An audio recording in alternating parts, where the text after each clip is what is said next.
কত পর্যটক আসছে এখানে, সবগুলো ডুবাই, কাতার, বাহরাইন, বাচ্চা কাচ্চা নেই মরুভূমির উপরে যেভাবে রয়েছে, এটা তাদের ঐতিহ্য, তাদের স্বভাব এটা। আর আমাদের পক্ষে মনে হয় না এটা সম্ভব হবে।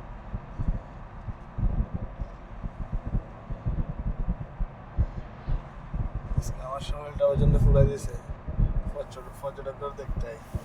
সুইজারল্যান্ড দেখতে যাই, নিজের জীবন শেষ।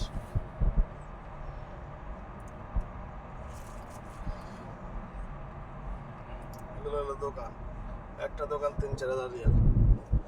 এত টাকা দিয়ে দোকান কিনে কত টাকা ইনকাম করবো? মানুষরা বোকা পাইছে এরা।